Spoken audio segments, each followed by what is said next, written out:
The situation of Bronny playing for USC this season has been very interesting this season, to say the least. From the early scares with him experiencing cardiac arrest during USC summer workouts, to him thankfully getting back healthy and now having 14 collegiate games under his belt, everything just seems to be going by pretty quickly. Like, how is it already February? Still feels like 2024 just started. But yeah, let's get straight into this. You know, it's no secret that Bronny James entered college with loads of pressure, which isn't necessarily fair for the kid, but whether it's fair or not doesn't really matter. Bronny had some crazy anticipation after committing to USC, and we all know why, so I won't spend too much time on that. But you know, being the son of LeBron James, one of the greatest ever, and being that he also actually had a solid high school career with major highlights at Sierra Canyon and being a McDonald's All-American, it makes sense why basketball fans all around the world really wanted to see how good he would be at the next level, which at the time meant college, and his chances at really making the NBA. And unfortunately, at the time of this video, to say Bronny has played average so far would be kind. Now, he's not playing awful. He's had some fire highlights, you know, some tough transition dunks. But overall, he's been objectively pretty mediocre. And currently, ESPN's top 100 draft prospects board doesn't even have Bronny James listed at all. Meaning, obviously, their NBA scouts and experts believe Bronny would go undrafted if he were to declare for the 2024 NBA draft. And in this video, we're going to approach this topic from several perspectives to determine whether they are right, because man, there's a lot of influencing factors to this. But real quick, before I go any further, let me know in them comments, y'all, is Bronny James NBA material right now? Would he go undrafted this year? Does he need more development? And yeah, before I go any further, what's up YouTube? Plug Speaks, back with another video. If you're new, go ahead and sub. Also like the video if you enjoy. I upload quality basketball content and we're on the grind for 5K, so I most definitely appreciate it. But back to the video. So let's start with a look at how Bronny's been playing. Thus far, he's played in 14 games, which is a solid sample size, and overall, he's averaging 6 points, 3 rebounds, and just under 3 assists on 37% shooting from the field, 28% shooting from 3, and about 20 minutes per game. Now, we're not going to sugarcoat it. These stats are mediocre. And if it were anyone else, this topic of whether or not he's NBA material probably wouldn't even be a conversation, honestly. But this isn't just anyone. This is LeBron's kid, meaning the fans, media, and pretty much everybody is more likely to be optimistic about his future. Just look at some of the Bronny propaganda that's been on display this season. They've been going crazy. You know, multiple posts whenever LeBron attends his game, posts of LeBron reacting to USC play during the post-game interview, and even this embarrassing graphic which shows USC's quote-unquote Big Three featuring Isaiah, Boogie Ellis, and Bronny. But listen, it has Bronny listed as a team player as far as his contributions. Ain't gonna lie, what is that? Like, chill out. Somebody was trying to set this man up to get clowned. But yeah, overall, we get it.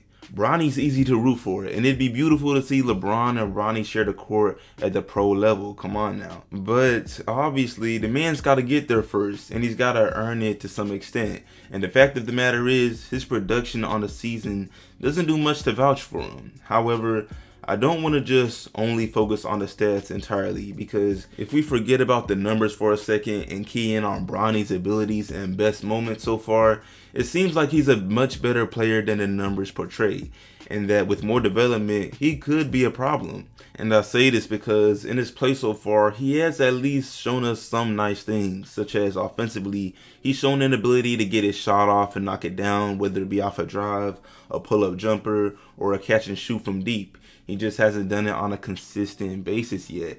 And the same thing applies to his playmaking ability. He's had some nice passes. There's clearly some form of basketball IQ inherited from his father.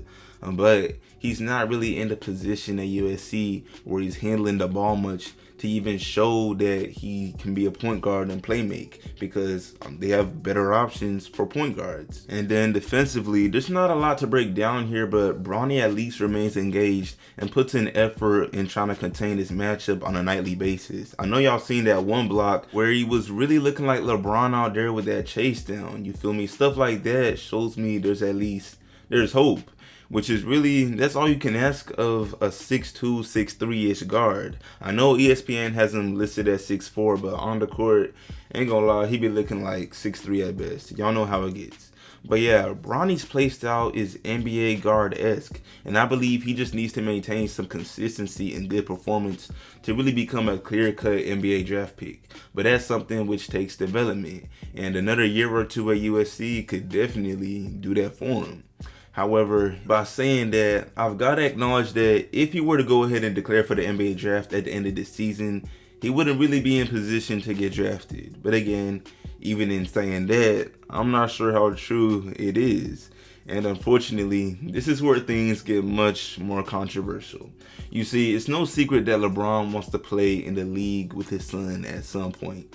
So much so that 2 years ago, when discussing the future of his NBA career as he nears the end of things, he told the media verbatim that wherever Bronny's at, that's where I'll be. I would do whatever it takes to play with my son for a year. It's not about the money at that point. And you know, to no one's surprise, mainstream media and a lot of us NBA fans took this comment as Bron guaranteeing Bronny a ticket to the NBA. And are we wrong? I mean, let's be so for real, y'all. What team out there wouldn't draft Bronny with one of their second round picks that they couldn't care less about if they knew it would mean basically a 100% chance of landing LeBron James? It's really that easy. So to a certain extent, how Bronny plays this season doesn't even matter. If he were to average 2 points while getting 30 minutes a game or something terribly bad like that, and then LeBron doubled down on his comments as we approach the 2024 NBA draft, he would still make the NBA despite his performance. Just look at the Milwaukee Bucks. It's no mystery. Nepotism does exist in the NBA. Everyone and their mama knows the greatness of Giannis, and his loyalty to the Bucks is what keeps the Giannis Antetokounmpo on their roster, despite his seemingly average abilities as an NBA player. But yeah, back to Bronny, man. Let me go ahead and admit, while I want to see Bronny make the NBA and play alongside LeBron at some point, I really don't want to see it happen like this, because that low-key be a setup, you know, a setup for hate. Whether Bron realizes it or not, he'd really be sabotaging his son to be labeled as a kid who only made the NBA because of their daddy. And I understand people can say that regardless of how Bronny plays, but come on, let's not play dumb here. As it currently stands, if Bronny were to get drafted, there would be a lot of truth to the ridicule versus if he developed more at USC, you know, maybe average 15 and some other solid numbers, while also having some big games here and there next season. The people who still ridicule him would be clearly haters with no real reasoning. But like I said, as it stands, man, even an optimistic fan like me has to admit, it wouldn't be a good look if he were to make it this year. And while I damn sure wouldn't be mad at the situation, it would just be nice to see him make the league under better circumstances in which he plays at a higher level, because I do believe he's capable of doing just that. But yeah, y'all, I'm nearing the end of this video. At this point, I'm just interested in what y'all think. Are y'all more so numb to the Bronny hype and believe he's just mediocre? Do you believe he could prove he's NBA material with more time at USC? Or do you think he deserves to get drafted? Let me know. But yeah, that's about it for this video. I appreciate y'all watching as always. Like the sub, share, sub if new, all of that. And I'm out.